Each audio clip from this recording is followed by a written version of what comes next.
Come on, 49 faithful, let's get it. Because it's 49er mind. We gotta do this one time for the Empire. It's 49er mind.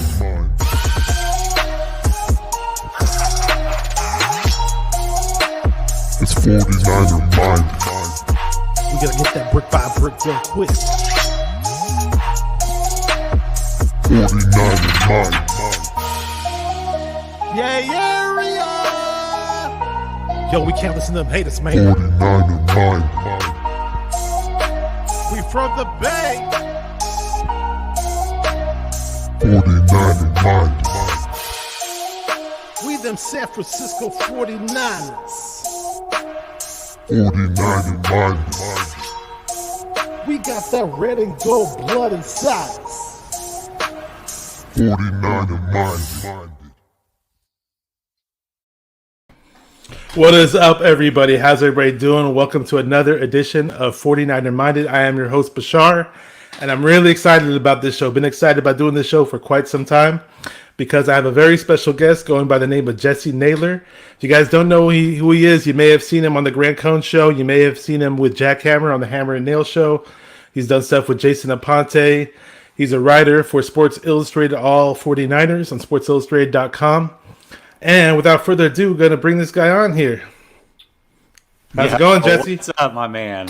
What's up, man? I'm really pumped up about this show, man. We have a lot to talk about, and it's going to be really exciting. I already know it, man.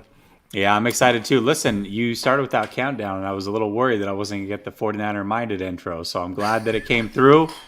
I was definitely bobbing my head. I think that's pretty dope. I like it. Hey, I'm glad I didn't let you down with that. I always have to do that. Yeah, I just do that countdown just to warm everything up. And yeah, hey, I will talk about that intro in a minute. So let me just say hi to a few people who are in here. I'm really excited and happy that these guys are on here as well to join us. So Jay Mango, what's up, man? How's it going? Subscribe to this guy's channel. He does a lot of sports card collector videos. He's really deep into that. So check out his channel if you have a chance. Subscribe to him. We have Jay Mouse. He's a loyal viewer. I'm really happy to have him on as always. Fable JVC, how's it going, man? Amin the Dream, let's go. Subscribe to this guy's channel. Amin the Dream is a young up-and-comer in the land of YouTube, without a doubt, 49er content creator. And I believe you've been on that show before, Jesse, haven't you? Or Yeah. Oh, you have? Okay, there you go. Amin's a good kid. I like Amin. Oh, yeah, Amin's awesome, man. He said the legendary duo of Bashar, a.k.a. the Iraqi and Biggie Smalls, and Jessie Naylor. He always calls me that. It's an inside joke between I love it. That's hilarious. We got Raymond Martinez Jr. How's it going, man? Thank you for hopping on. Big legendary Cone Phone Hall of Famer caller. Pinor, what's up, man? The founder of Gymatitis. And Silverado Kev from Real Talk Niner Talk, also a Sports Illustrated all 49ers writer. Says my guy Bash and GOE Niner Gang over everything. I had the pleasure of meeting Silverado Kev in Levi's at the tailgate before the Kansas City game. Really cool guy. Awesome guy. And let's see. Oh, we got to say what's up to Corey Davis, man. You know, Corey Davis into his house. Yeah, man. A lot of good Niner fans in the chat, and it's always good to talk to Niner fans. I always feel like the 49er fans, 49er Empire, whatever you want to call them, 49er faithful, are my extended family. You know, one of the reasons why I became a Niner fan, you know, my brother got me into it, and my brother is no longer here, God rest his soul, but I just feel like all you 49er fans are my brothers and sisters. You know, that's just my extended family. And, you know, to continue the Eddie DeBartolo 49er family tradition, I strongly believe in that. So, and it, you know, I believe you're in Florida, right, Jesse? I am, yeah. I'm in Tampa. Did you grow up there your whole life? Or No, I actually grew up in Portland, Oregon. I moved here it'll be 3 years in December. Oh, okay. Yeah, so all the way across the country.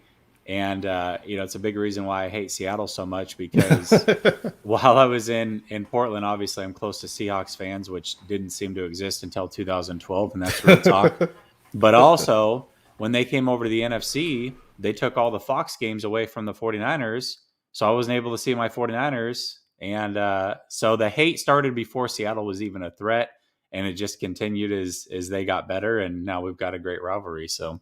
So you are you're not only a West Coast guy by heart, but you actually lived out there. Yeah. And well, I don't blame you for not liking the Seahawks back then because of that TV change. Well, That must have really been bad. It So sucked too because it was, I mean, this was before like you could bootleg things and whatever else. So it's just like, okay, cool. The 49ers are never on TV anymore. yeah, when I lived in Southern California for 2 years, 2006 to 2008, it was super hard to watch anything 49ers back then. Sometimes I had to go to a local pizza place or this is back when YouTube first came out. There used to be this YouTuber that would upload the videos in 10-minute sections because back then you could only upload in 10 minutes. Yeah, yeah. And I used to literally click on every video to watch my Niners week by week. And, if I missed a game, sometimes I'd go to somebody's house or go wherever to watch the games. But like, how exactly did you become a Niner fan? I know you lived out in Portland, Oregon. I'm sure there's Niner fans out there. I know that. But how did you become a fan yourself? Yeah, so my dad was actually born in San Diego, and he was a Niner fan. So about the age of 6, I got introduced to football, and I rooted for every team that was in the red. I didn't know the difference, but I just knew the 49ers were red. So anytime, Kansas City was on or any other red team, I would root for them thinking it's the 49ers. And, the first moment that I remember as a 49er fan, so I was born in 83. So they lost to the Giants in the playoffs. This was when Joe Montana was still the quarterback. And I remember crying after that game. So from that point on, like that's when I really remember being a fan. And then obviously, won a couple Super Bowls and whatnot that I remember pretty well. And so my dad's the one that got me into being a football fan. That's cool, man. That's cool. Yeah, for me, coming from Middle Eastern parents, my parents had no idea what football was, and onto it later in life. So, but I love hearing the stories about how people become Niner fans because of their grandma or their grandpa or their dad. Or those stories are awesome, man. Yeah, absolutely. Yeah. I was gonna say, was that that Joe Montana game where you said you cried? Was that the one where we lost because of the Roger Craig fumble? Was it that one? Yeah, so it was the one where Montana got injured, and then Steve Young came in. It looked like they had the game up in wraps, and then boom, fumble. Yes, that was probably, I was at the Kyle Williams fumble game. Now that game was a big heartbreaker, but as far as sitting down in front of a TV and watching the game, and this is like my freshman year of high school, sitting down with my brother and our 2 neighborhood friends who we always hung out with, but unfortunately they were Raider fans. That game was so hard to watch, man, especially at the end, hearing all the trash talk and seeing Montana get hit the way he did. I did not want to relive that again, trust me. Yeah, absolutely. It's kind of crazy because you think of all the playoff games the 49ers have been in, and the Giants, man, some of the most iconic games. I mean, we just talked about that game where Craig fumbled. We talked about the Kyle Williams game with the dual fumbles. And then you have the comeback with Jeff Garcia at quarterback when they were getting smacked. I mean, those are some of the most iconic playoff games that I can remember. And, those are all Giant games. Garcia was such a beast in that game, him and T.O. Oh, yeah, I love the fact he had just had so much heart. He's highly underrated. I wish he his career with the Niners was a bit longer. Yeah. Let me ask you this. What was the first 49er game that you ever attended? It was the Sharpie game, actually, in Seattle. So T.O. Sharpie game, I believe he's a Monday nighter. And so he burns Sean Springs, pulls the Sharpie out of his sock, signs it off. I was actually at that game with my dad as well. Those are the only 2 games. I've actually only been to 2 49er games in person. 3, excuse me. Okay, 3 49er games in person, and they were all visiting stadiums. So twice in Seattle, because obviously I lived there. It was only a few hour drive. And then once here in Tampa, that opening game in 2019. And that was a fun game. Yeah. Yeah. Well, God willing, you make it out to more and make it out to Levi's. If you do, we definitely got to link up, absolutely. Yes. I definitely got to make it out at some point. Probably won't be this year, but maybe next year. Hopefully COVID clears up a little bit. And, we keep saying it, but hopefully soon, man. Let me just say what's up to this guy real quick. Big Play Slays, the Eagles fan, but he likes watching 49er content, so God bless him. Well, listen, I mean, we are very blessed with content, and I can tell you that other fan bases do not get spoiled the way that we do. We have so much content, and if one person isn't your cup of tea, there's somebody else, and you get it from Lions fans to Bengals fans. I mean, there's all sorts of Panthers fans that show up in my stream, so it's a pretty cool deal. Yeah. So did you do you remember what your first jersey was, if you had a first jersey growing up? Yeah, Steve Young. Steve Young jersey. Yeah, Steve Young's my favorite player. In fact, Funny story. I learned to throw left-handed when I was a kid because Steve Oh wow. Young. So I can throw a tight spiral about 30, 35 lefty. Yeah. Did you play quarterback in high school? No, not at all. Not at Did you all. play? Did you play any high school ball or? Yeah, I did. I was a tight end, and Oh, then cool. as I got older, I played a ton of flag football. So you were kind of like a George Kittle, huh? Yeah, a little bit. Yeah, I played. I was more into baseball though when I was as far as Got it. playing in high school. So I only played a little bit of football, and then I just transferred over and stuck with baseball through my senior year. I just want to say something to the chat really quick because we're going to have plenty of times for 49er football questions after, just once I'm done with this fan stuff. And you guys can fire away with the questions. I'll definitely welcome those. So just want to say hold off on the questions just a little bit. So that's cool. Oh, by the way, I don't know if I asked you this, but did we win that Sharpie game? I think I might ask you it already. No, I don't. I Oh, we don't did? remember. Oh, I don't yeah. think so. I don't think we won that one. We may have. I don't. Yeah, see, it's yeah. so long ago, man. I remember certain games that were even further back than that Yeah. one, but that one I forgot who we even played. You refreshed my memory, so we played Yeah. the Seahawks. Yeah, All I right, just I just remember that moment, and then actually, what stands out to me in that game is, like I said, I was with my dad, and Seahawks fans were total turds. They were like throwing drinks at us, and it was just the worst experience as far as being at a game. And so that's kind of what I remember most about it. That's pretty funny. That's hilarious. Well, it wasn't funny to be in that situation, but looking back, it just sounds funny. Yeah, I laugh at I mean, everything. Though, I'm it's sorry. no big deal now, but yeah, then it was like, dude, what's up? You guys are so stupid. Have you had the pleasure of meeting any 49er players? You ever been lucky to meet any players? Or Well, I actually met. So when the Super Bowl was down here in Miami in 2019, my friend and I went down to Miami and took in the festivities. So met Roger Craig, got a signature from him. Super cool guy, very nice. I'm trying to think who else. I don't think I've met any other 49ers. I've got a ton. I mean, tons of memorabilia, but no, that's I don't cool. think That's I've cool. met That's anybody cool. else. Hey, you won 3 Super Bowls. That's a good one. I never got to meet him. Yeah, Met a few exactly. players, but not him. Yeah. And what made you start a 49er? Oh, a sports YouTube channel, but obviously you're a 49er content creator as well. What Yeah, made you yeah, start yeah, the for channel? sure. So I actually had a podcast about 5 years back. We had about 12,000 subscribers to that podcast. Ran that for about 3 years. And then when I moved out to the East Coast, I did it with some people on the West Coast, and we just couldn't get times to align. And I kind of stopped feeling the podcast thing because there was no visual to it, right? Like there was no interaction with the people that watched or listened to the show. And so for me, it just kind of left me feeling empty. And I'm like, whatever, no big deal. And then, I always wanted to start the YouTube thing, but just like most people, you don't really know how, you don't know how to get access, whatever. And so I discovered Grant at the beginning of last season. He kind of got me through the season just because I love how how much of a smart ass he is. And so that got me through the season. And once he started doing the cone phone, I called in and I realized, okay, he's using this app called StreamYard. Let me do some research on this thing, how easy it is. Boom, that was it. It was like, all right, I got to get going. Like I've always wanted to do it, just didn't know how. So once I got the wherewithal, that was it. Yeah, we're going to get into the heavy football talk pretty soon. Amina Dream has a good question, though. He says, who was your favorite athlete growing up? It could be from any sport, by the way. It doesn't have to be. Yeah, no, it was definitely Steve Young, hands down. Like no question.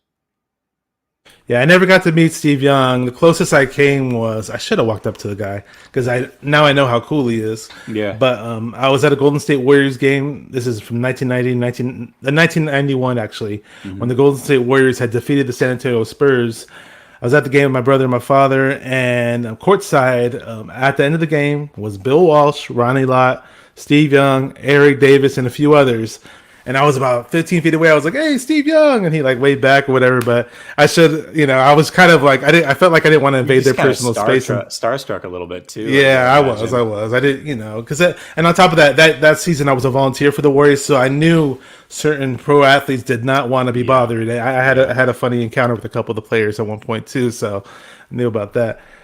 Yeah, Steve. But from what I'm hearing, everybody who's met Steve Young is like he's like the nicest guy. He's so fan friendly. That's what I love about him too. Yeah, he's a class act. What's up? This is a YouTuber. Take a little break from 49er YouTube content creator. I hope he comes back. I'd love to have him on as a guest. This guy is awesome when he talks Niners. Warowski, all the way in Southern California. And I think his favorite athlete growing up was Joe Montana. He typed up Joe Montana. And hey, that's not a bad choice at all. Say what's up to a few other people in the chat. Matthew, new viewer. He might be one of your viewers. I don't recognize this guy. One of my admins. He's a great guy. I love Oh, him. there you okay, cool. What's up, Matthew? He says, yo. Elias Lopez, I know this guy, says, what's up, Bash? Trey area. I love saying that. Somebody gets annoyed, I don't care. I love saying it. I love E40, and that's my favorite rapper. I'm not going to make any mistakes about that one. Oh, Worowski says I got Ryan Lott's autograph. I got his autograph, too. Ryan Lott was really cool in person when I met him. Super, super nice. And when I shook his hand, I could see that little finger cut off or whatever. Yeah. Oh, here we go. This is Waruna. What's up, Waruna? How's it going? You probably know this guy. Waruna's the best. He awesome. Always finds a way to mix in a Kirk Cousins question. I love it. Says, do you think Steve Young is better than Kirk Cousins? Nobody's better than Kirk Cousins. Come on, Waruna. You know the answer to this. Yeah, according to Crypto Ryan, Waruna's killing it on Twitter.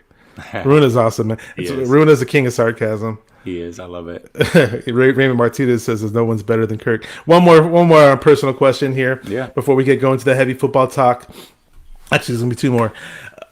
Somebody gives you $100 and says you can eat at your favorite restaurant, or eat your favorite type of food. Where are you going? Oh, Mexican food for sure. Oh, there you go. Mexican food. There's a place in Portland that I miss dearly. It's called El Indio's. And we would go there every year for my dad's birthday. So that's, again, another memory with my dad. So yeah, definitely. There you go. Sounds good. All right. Pizza, New York style or Chicago style? Chicago.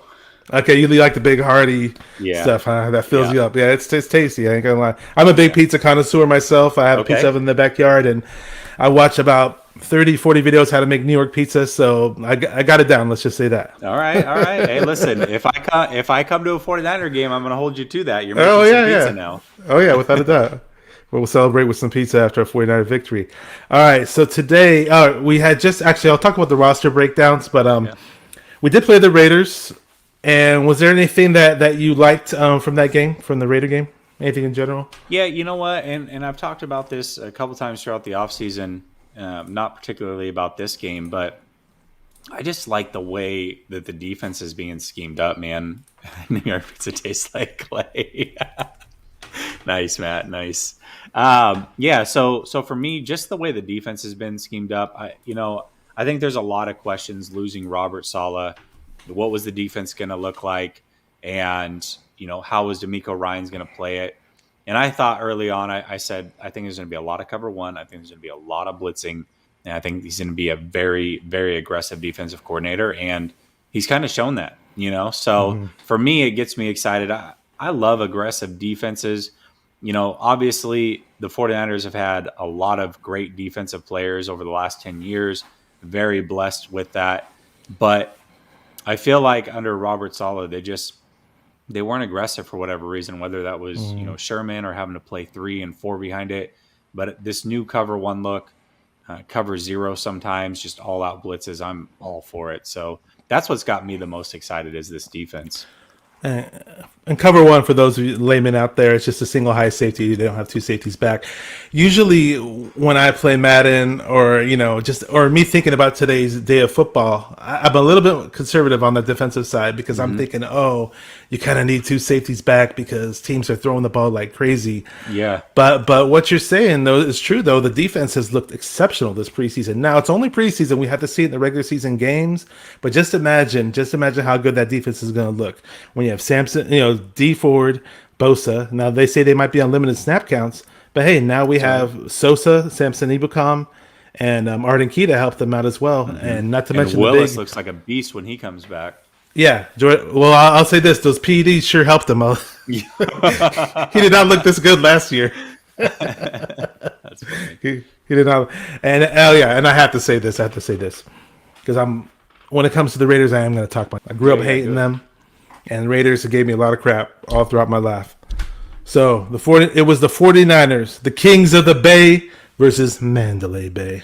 Just wanted to say that. What's funny? It's interesting because obviously I didn't grow up in the Bay, so I didn't have that natural hate built in with the Raiders. That natural rivalry that comes with living in the Bay. And so for me growing up, it was obviously the Cowboys, it was obviously the Packers, but Seattle's probably my most hated team, and I think if you ask a lot of people from the Bay, they're going to say the Oakland Raiders. Yeah, if you grew up out here, oh my God, the Raiders will be like 0-6. They could have been 0-16 for like 10 years straight, and then every year they'll say 49ers suck. We're gonna win the Super Bowl this year. Like the mouths on them are so unbearable. Let me say what's up to a couple of people that I missed out in the chat.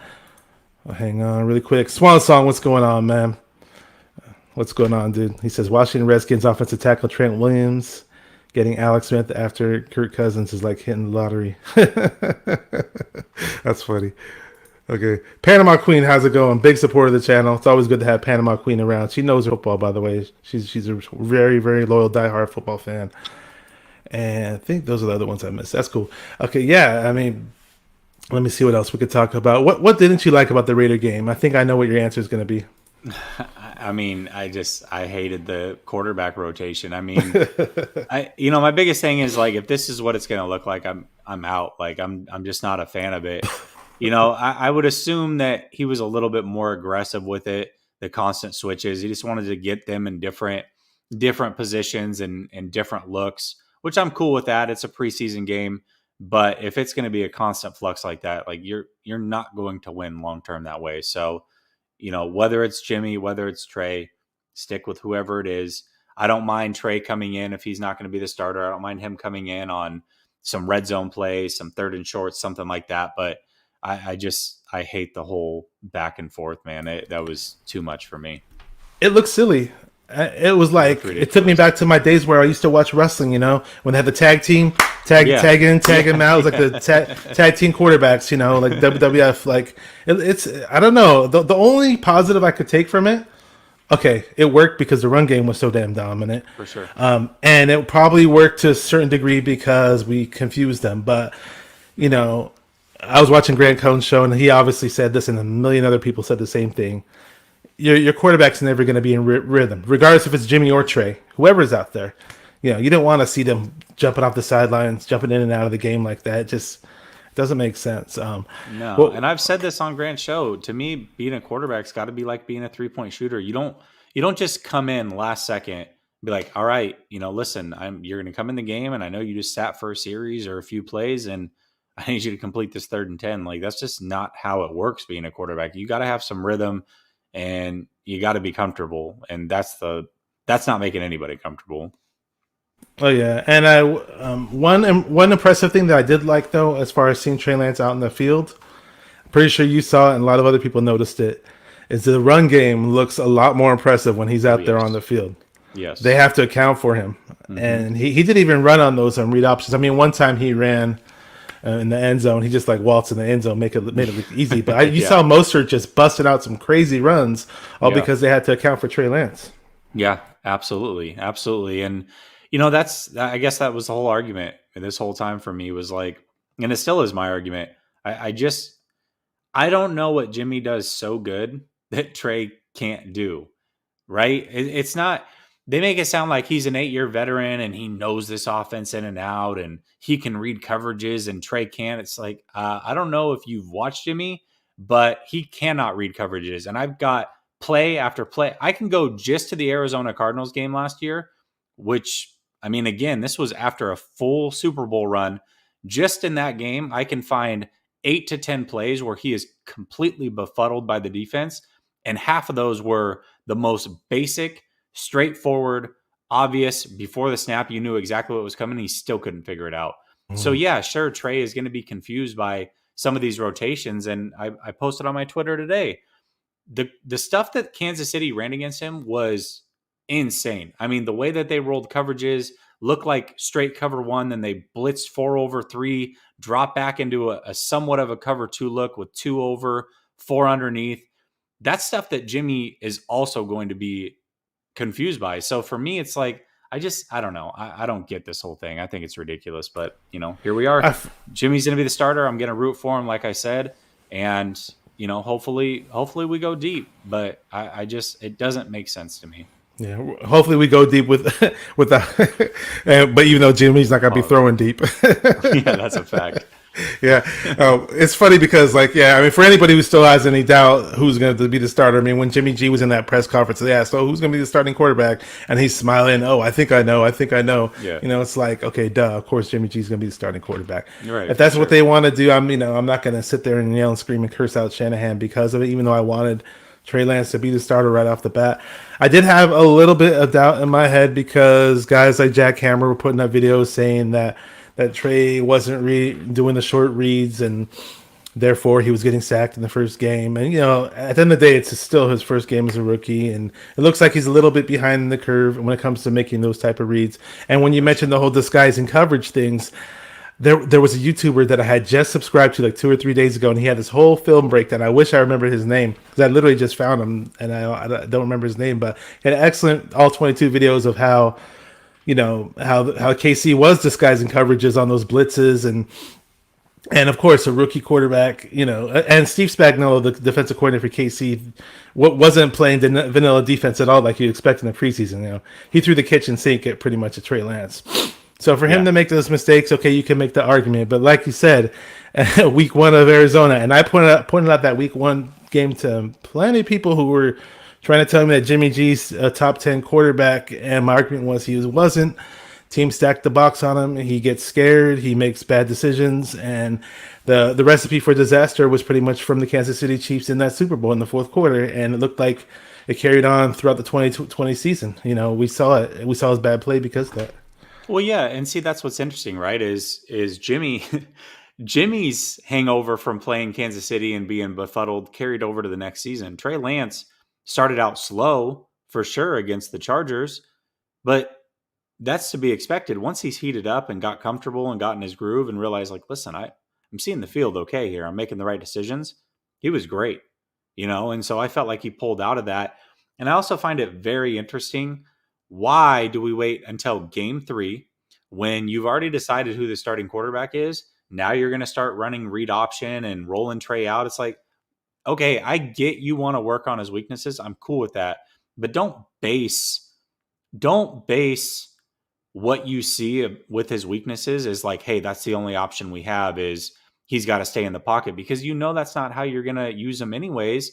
So why are you acting like that is the only, hey, that's all we get to see, and so that's what it is? That's like saying, all right, Jimmy, you're going to run a lot of read option, and when you struggle and fumble and don't pick up any yards, looks like you can't do it, so we're just going to go ahead and start Trey. Like, see how ridiculous that sounds? It doesn't make any sense. Yeah, there has been some questionable things in terms of the development of Trey Lance and how he's been used in the past 3 preseason games. That's like for example, like the last game, even though the run was working so well, I wish we could have seen Trey air it out more.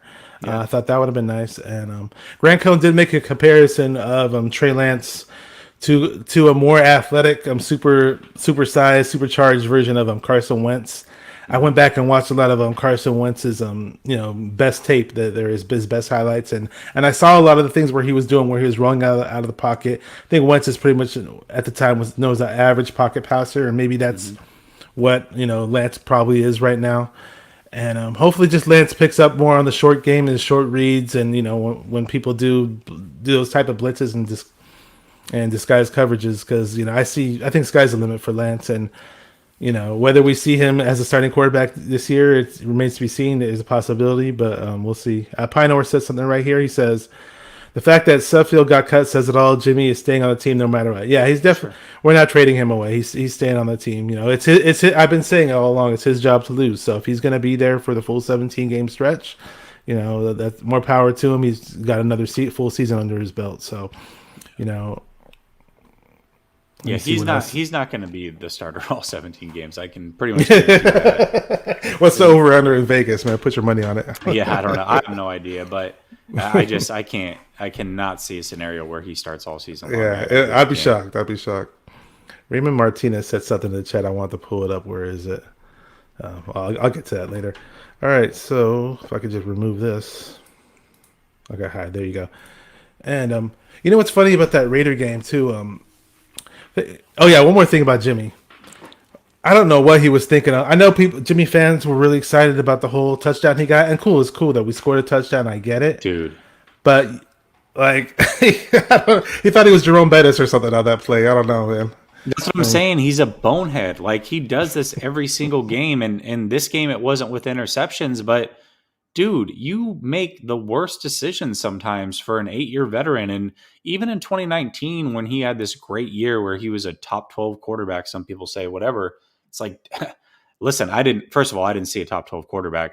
Second of all, literally every time this guy dropped back, I got sick to my stomach. Like, I was so nervous that he was going to, every single game, and you can't say that it's not true. Every single game, he threw up 2 to 3 passes where you're like, oh my, thank God that wasn't picked. Like, what are you doing?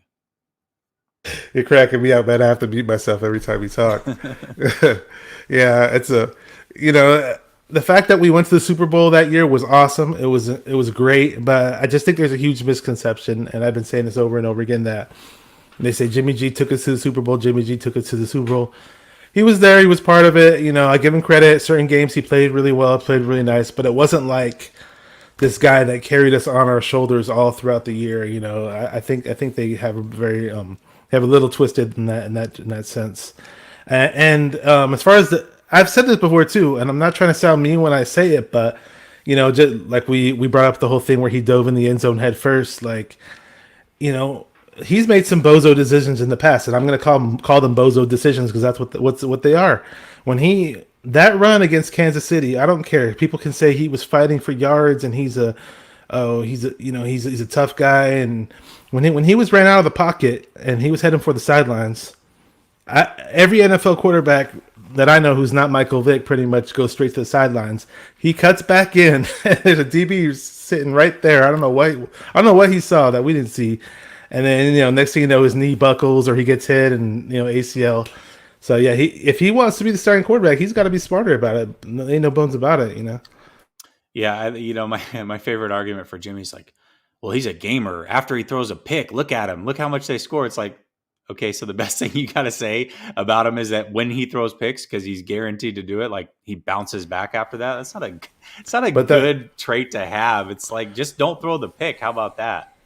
In 2019, in the regular season, he did do well in terms of bouncing back after interceptions. I believe from the playoffs through the 2020 season, that stat was not true, where he'd throw picks and all of a sudden he'd just bounce back and start throwing touchdowns.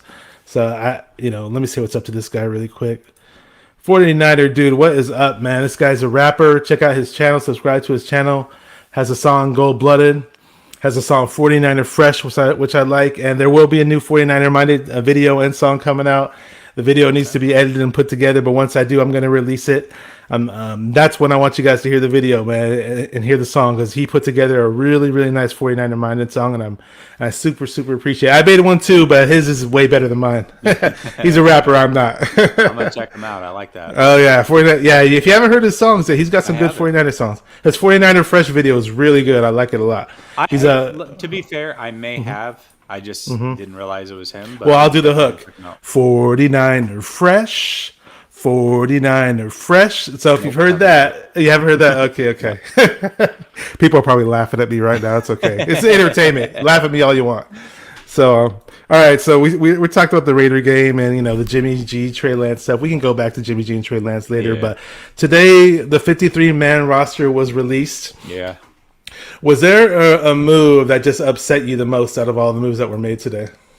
There wasn't a move that I would say upset me. The one move that I actually thought and kind of hoped that they would be a little bit bold with these cornerbacks and safeties. I was hoping they would keep 5 corners and actually 5 safeties. And my thought was, first of all, the safety talent was so deep, and to lose not only Maiden but Haha, I thought both of those guys played good enough to make the roster. You kept Devontae Harris, which, okay, cool, at corner. But, my thought was is that Jimmy Ward in a pinch, he can play nickel corner. And so if you keep that 5th safety, really you're keeping a corner safety hybrid, and you're just keeping the better players. So for me, that was slightly disappointing, just because I thought one of those guys should have made the team. And I probably would have preferred Maiden, but I would have been fine with Haha. Nothing, again, not that earth-shattering, not that big of a deal, but, just one of those things, one of those deeper moves that I thought, hey, this was an opportunity where you could have kept some of the better talent on the team, and they decided to go a different direction. One thing I loved, though, no Nate Sudfeld. That was so smart. And I didn't think he would do it. Yeah. Losing the Ha kind of had me a tiny bit upset. I had it planted in my head that he might not make the team, but just the fact that he's kind of a bigger name player and he has a nose for the ball, he likes to make plays. I did hear that he has some coverage issues from time to time, though. I'm gonna say what's up to a couple other people who just hopped on. Yeah. We got Monica Canamis. How's it going? She says, "What's up, guys? Not sure if you guys already touched on this, but Colton McKivitz is gone. That's true. And yeah, I was going to get into Compton in a minute.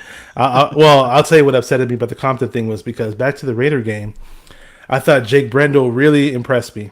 Backup center, and he looked really good. He was opening up some crazy holes in the running game. That's why JaMychal Hasty was tearing it up at one point, and I was like, whoa, wait, this guy, last year we had those stupid issues with the center. We went through like 5 centers at one point, when all those dudes got injured. And it's like, okay, cool. We got Alex Mack as a starter, and we finally got to see him play. And this guy, Jake Brendo, who I had never heard of prior to coming to the team, starts playing well. I'm like, great. And then now I see him released, and then we got, Compton on the roster, who I've never been a fan of. Right. So, I know. Yeah, can you touch on that? Do you have any opinions on that? Yeah, I agree. I mean, who plays center if Matt goes down? I mean, Brunskill, I guess. Is that the option at center? I don't know who else, right? Like there's nobody else that's going to play center. And so we see what happens to this team when the center goes down. And we can go back to last year when they didn't have a serviceable center. They had arguably the best left tackle in the game, and it didn't matter because that center is what gets everybody in alignment. It was a big reason why I thought the 49ers should upgrade at center. And even if it meant Trent Williams possibly leaving, like I was cool with that because I feel like the center position is so important. They're the ones that call out the coverages. They're the ones that call out the blitzes. And for me, I just think that it was an opportunity missed. I do like Alex Mack, but again, he's up there in age. What happens if he goes down? Just the interior of that line as a whole is a bit disappointing. And if you lose him, I don't know what you're going to do at center. So, yeah, it's not going to look good if we lose him. And I've always liked Alex Mack coming out of college out of UC Berkeley, and I wish we would have had him earlier in his career, without a doubt. I want to say what's going on with this guy right here. A good buddy of mine says, Joey Mahoney says, "What's up, Jessie Naylor? Yeah, what up, it's man? Your boy Mahoney, baby, LLL." So, what's up, Joey? What's up, man? Yeah. So let's see. We might have some more questions in the chat. It's looking really quick. See if there's any more questions, and I don't see any jumping out just yet. Who do you think the surprise of camp has been so far? I would say the surprise for everybody else was Lenore. Being from Oregon, I'm an Oregon Duck fan, so I saw a lot of Diamador Lenore when he was picked. It was like one of the shout outs I threw on Twitter was like, yes, we got Lenore. I'm super excited about this. 49ers are going to love him. He's going to ball out. People are like, that's a 5th round pick. Like, what are you so excited about? I'm like, trust me, this kid is really good. And, he's played really well. So not necessarily a surprise, but just happy that he's doing so well. It is, something that I look forward to. And I would say on the flip side of that, Ambry Thomas not doing anything really, that's super disappointing. So, when you look at it, you look at those earlier round picks, right? You've got Sermon, you've got Banks, and you've got Ambry Thomas. I would gladly take those guys out and replace them with Lenore, Moore, and who's the running? I'm drawing a blank on Mitchell. I would take those those later round picks over those earlier round picks. And that seems to be a trend that the 49ers have. And it's not a good one because if you continue to mess up on 2nd and 3rd round picks, it's an issue, right? But if they continue to make it up, then, that's not necessarily the worst thing, but it's a tightrope to walk on that you definitely don't want to be a part of. So. Sorry about that. No, you're good, man. Yeah, so Bash asked Jesse what's his thoughts on Yarbrough getting cut, the defensive end. Joey really liked him. Yeah, no, I mean, that's the thing is I like all the defensive line, but they kept 11. You definitely can't keep 12. And who's the guy that you want to take out? You know what I mean? That's the hard part. And I just don't look at anybody and say, man, that guy should have gone so that Yarbrough could stay. And maybe you can sneak him onto the practice squad or what have you. But that's the hard part about being so deep at defensive line. Somebody's got to go, and unfortunately, it was him. Oh yeah, the cut down period, trimming down the roster. I'm sure it was probably a big headache for John Lynch and Kyle, because we just have so many good players at different positions, especially defensive linemen. I mean, obviously you're going to let go of 3 or 4 really good players that other teams are just going to grab. I wish we would have made a trade for a traded away one of our D-line guys to get something in return, but I know the other teams were probably just sitting there licking their chops like, aha, we're not going to trade with you guys. We're going to wait for you guys to cut these guys instead. Yeah. And obviously that's, it's usually the case. Yeah, well, keep it 11. I'm sure that shocked a lot of people. I was hoping. Yeah, 11 is a whole lot. That's so a ton. 11 was like, all right, let's go. I looked at the list and I was pretty content and happy. I kind of thought Hurst from the Raiders, not that he wasn't good or anything. I just kind of thought he might have been the odd man out. But they'll be able to throw him on the PUP list to start the season because he has that's an what injury. He's not going to count against the roster spot. Basically, they'll probably PUP him in the next day or two, and then they'll be able to bring somebody either back that they liked or somebody that may have been cut from another team and bring him in, maybe at a completely different position. So we'll see. Say what's up to Niner Sickness, content creator. Definitely give him a subscribe, without a doubt, if you haven't seen his channel yet. Back to the O-line really quick, because I know you mentioned the whole thing. If Alex Mack goes down, I was talking about Jake Brendel, and I know supposedly they're being Daniel Brunskill at center. From what I was hearing in camp, that was their plan, but I didn't see him play any center in preseason, so I have no idea if he can even play the position. And for the record, people tell me they think I look like Daniel Brunskill. I don't know if they're lying or if, I think you told me people think you look like Joe Staley. So yeah, they say I'm Joe Staley. And then I don't think you look like Joe Staley, but my friends say you look like Limp Bizkit or Fred Durst. Yeah, Fred Durst. I forgot his name. So we all look like somebody, I guess. Hey, if Brunskill plays better, I'll wear it proudly. I'll wear it with pride. So. Yeah, there you go.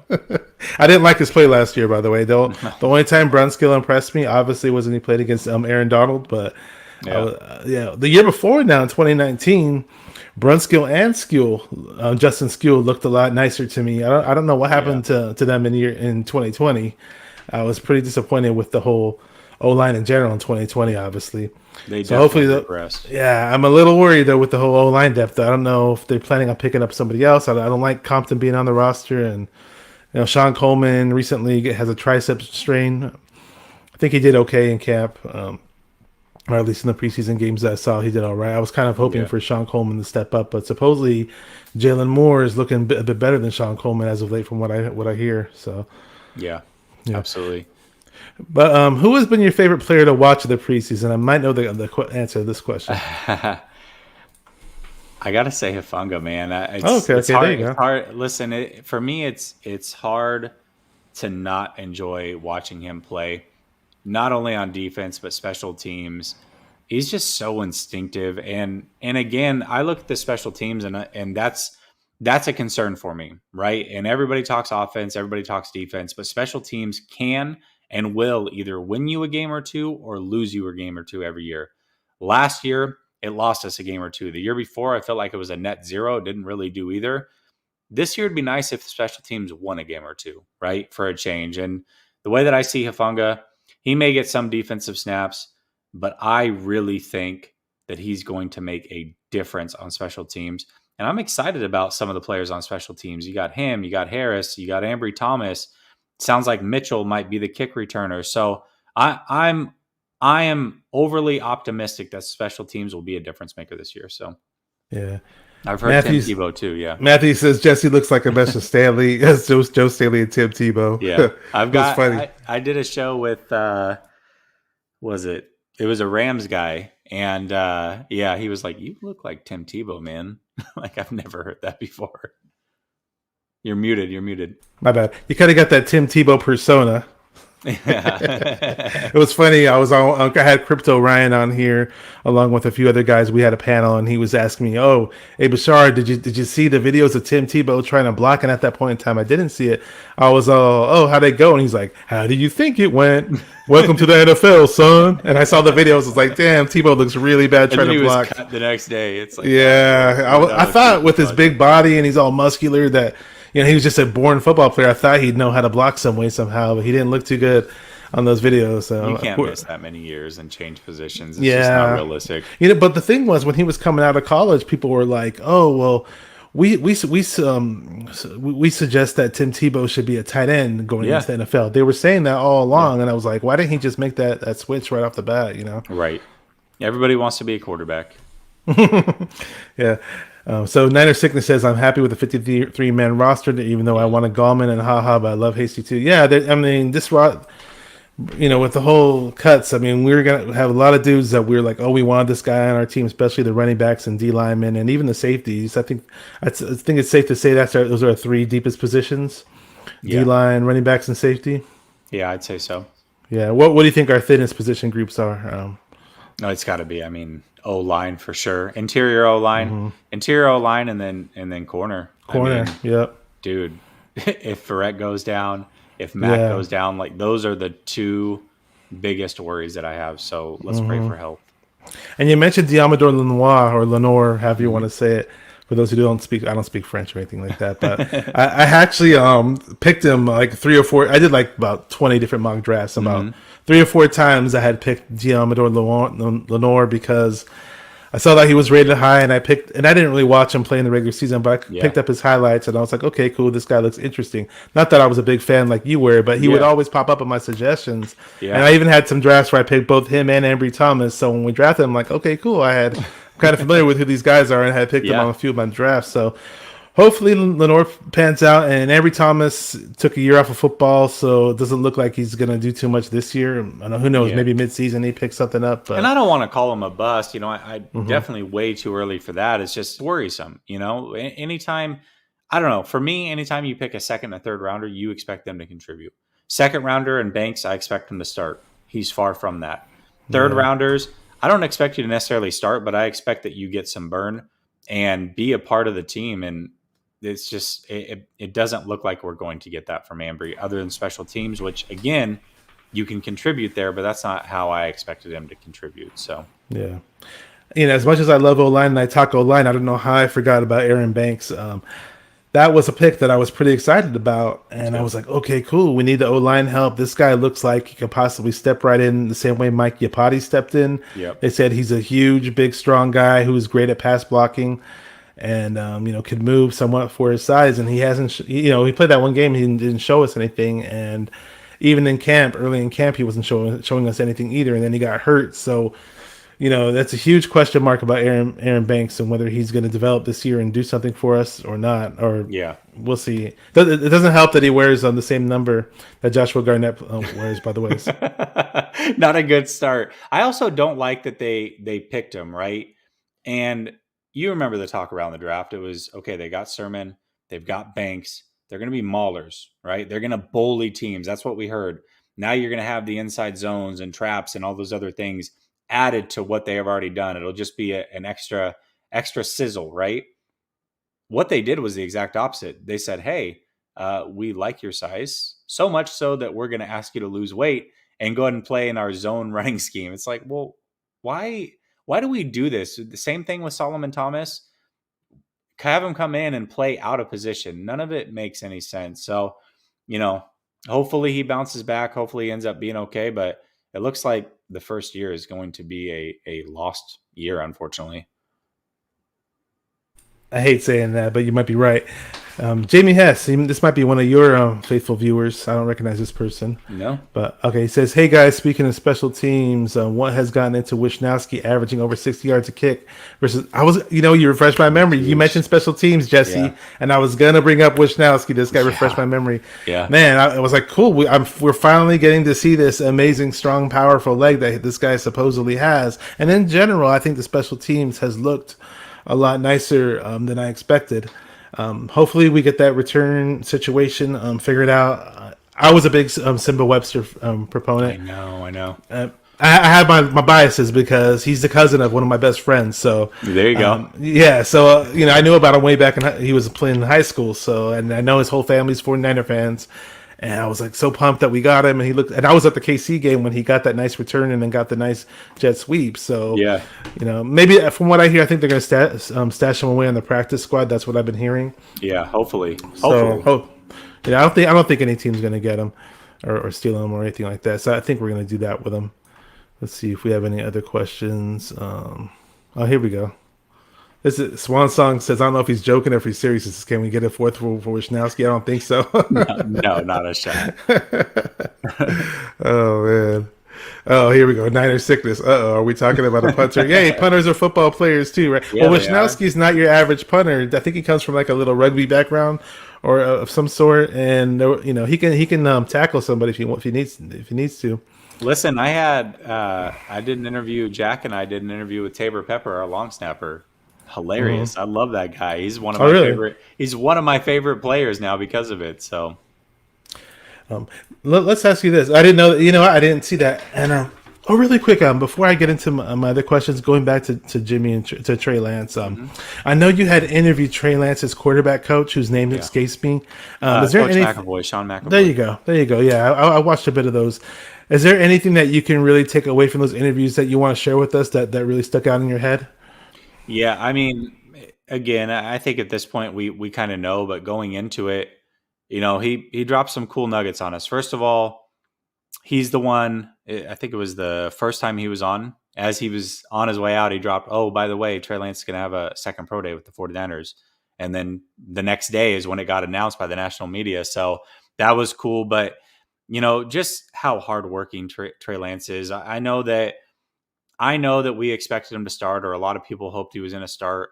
I know that there was the whole Mac Jones thing in the offseason, and now he's going to be a starter. I know that Zach Wilson's looked good and Fields and all these other things, but I don't want people to press. The 49ers absolutely made the right pick. There's no doubt about that. This kid is an extremely hard worker. And one of the things that he said in that first interview is, and by the way, he's also helped coach Justin Fields. So he's seen a lot. Not only that, he works with Deshaun Watson. So he's been around a lot of talent. And when he says that this is the smartest, hardest working kid he's ever been around, and then he also threw in that, you know, unlike Fields, who started getting all that coaching at such a young age, and some of these other guys, Trey Lance really didn't start until high school.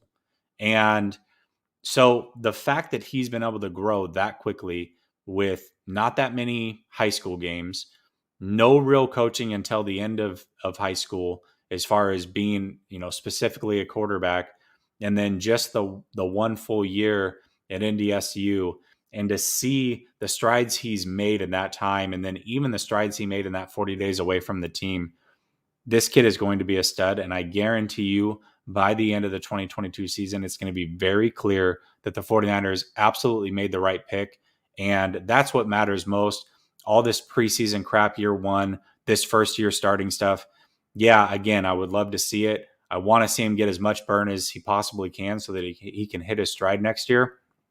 But by the end of next year, it's going to be very clear that he was absolutely the right pick. And I believe that there's a chance. For sure, I think he's going to be the second best quarterback out of this draft. I think he might end up being the best quarterback out of that draft. And I am planting my flag on that. So feel confident in it. I was kind of thinking the same thing too. I mean, I know a lot of people were saying that Trevor Lawrence is a generational guy. I was pretty high on Zach Wilson when he was coming out. And obviously I wanted Fields too. With me, it was either Fields was 1A and Lance was 1B. But after we drafted Lance, I learned a whole lot more about him in terms of his intelligence, his work ethic, and just, I don't know, you just look at the guy. When you see him, yeah, sure, hasn't had a game where he's dominated just yet or where he's been perfect just yet. But when you glance at him and look at him and see the way he moves on the field and see the way he throws, there's a certain if factor that you can see by just glancing at him. Now, a lot of people may not see what I see, but for me, I see it. I see something special in him when I just see his presence on the field, just by his presence alone. And it won't surprise me if you're right one bit. The other thing too, and he did say it on the show, and he was trying to be a little bit coy about it, but you know, I talked to him for about 30 minutes before he came on the first time, which was well before the draft. And I just asked him straight up, and you know, he alluded to it on the show, so I'm not really giving up, you know, anything crazy, but I just said straight up, who, you know, Fields, Lance, like, tell me, who is it? And he's like, trust me, Trey Lance is just different.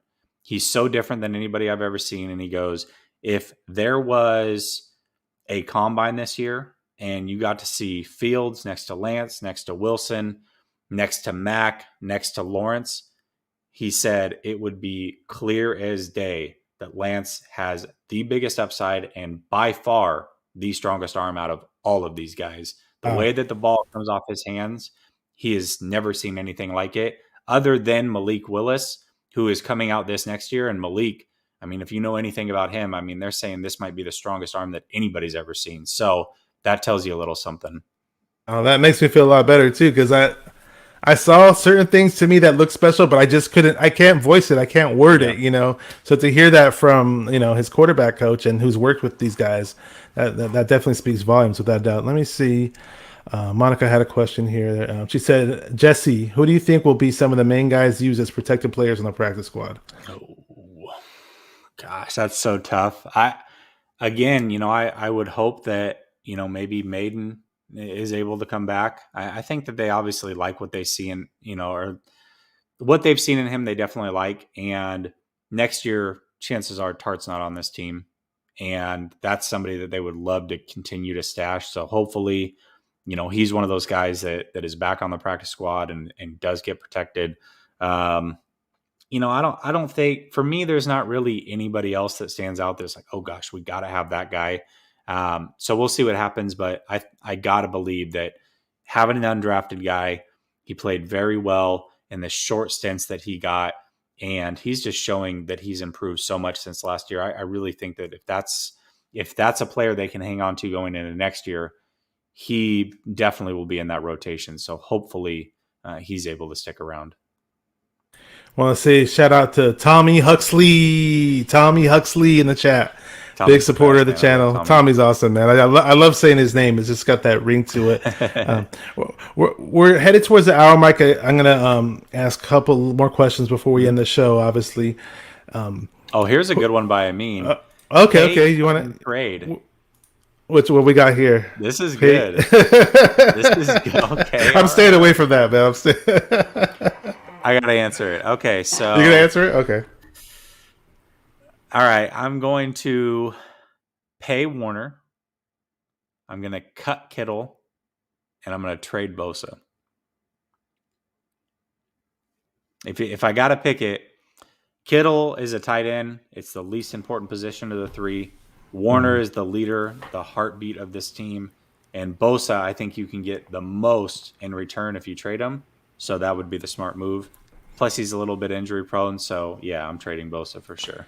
Amin the Dream hitting us with the hard questions. How dare he? He's good. I like it. He's really good. Amin's really good. Who do you think the breakout player this season is going to be?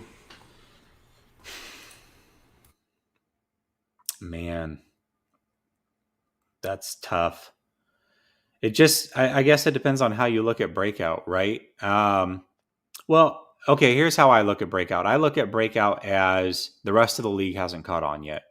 Right. And this is a name that I think, obviously we all know he's some people's favorite player. I guarantee it. And we think he's going to be great, but he hasn't really broke out or come out to the rest of the league yet. That's Deebo Samuel. I think everybody in the league is going to know who this man is at the end of the season. And I think that people are going to put him, again, he's a little bit of a slash player, but just as far as football players, I think he's going to end up on that top 100 list next year. And this is going to be his coming out party.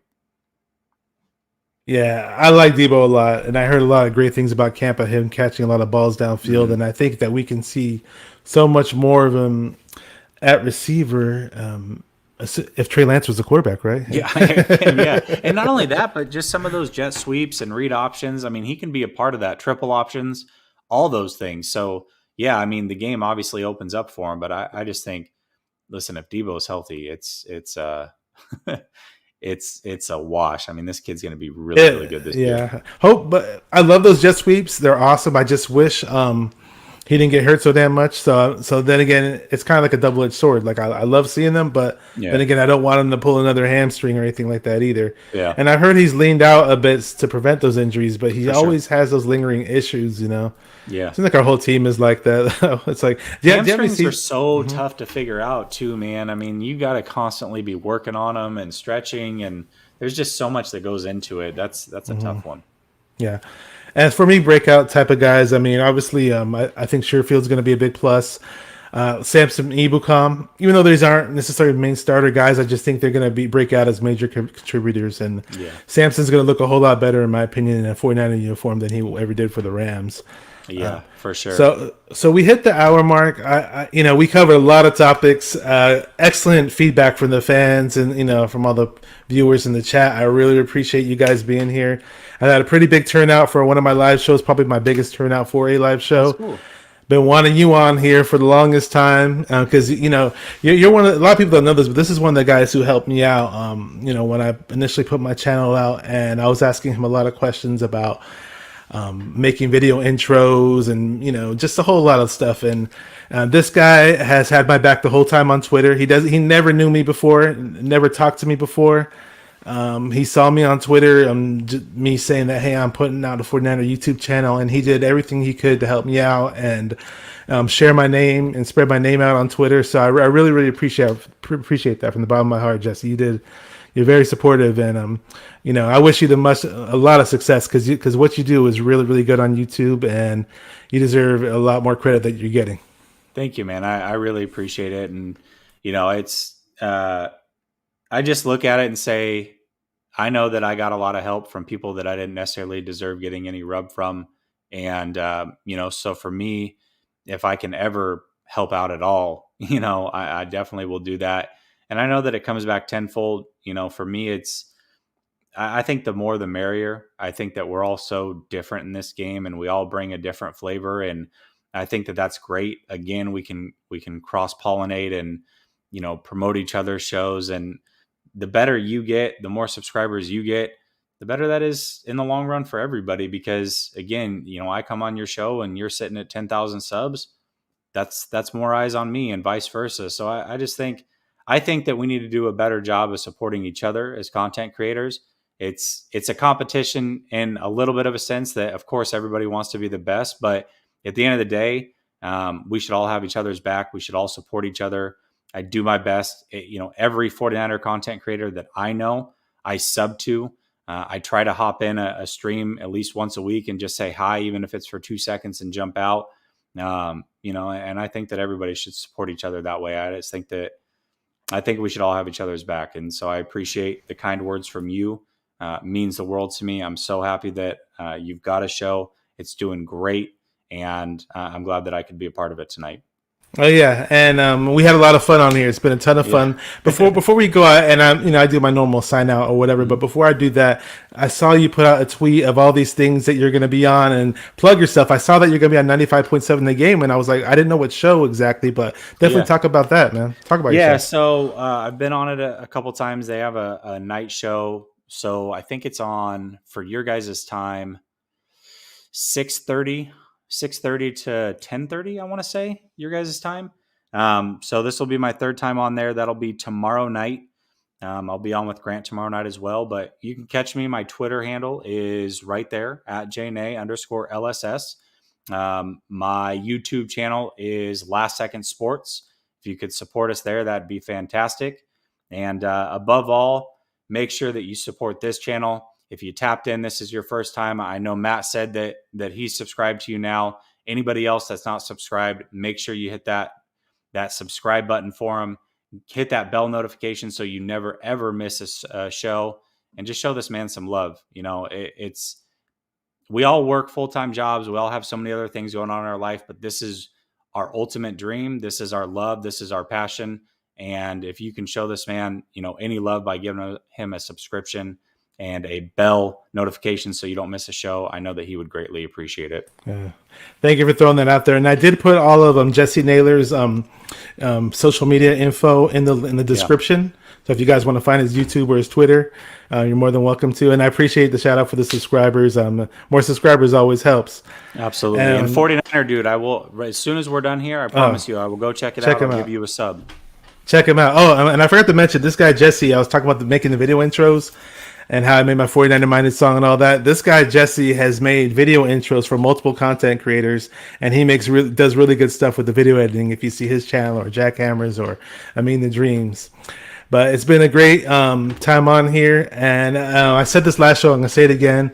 Rest in peace, Bunky Moreno. He was the leader of the 916 Sacramento 49er Empire. He lost his life to COVID, unfortunately. He was against the vaccine. And he pretty much said that he regretted it. So that gives you a very strong peace of mind. I hope he rests in peace, and we love the guy, we miss the guy, and all the 49er fans who have lost their lives without a doubt. It's been a lot of fun on here, Jesse. Been a lot of fun interacting with the people in the chat. With that said, I'm going to close the show out. Keep repping those 49ers and stay 49er minded. Peace!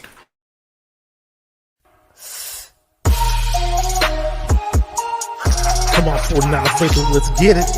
Because it's 49er mind. We gotta do this one time for the Empire. It's 49er mind.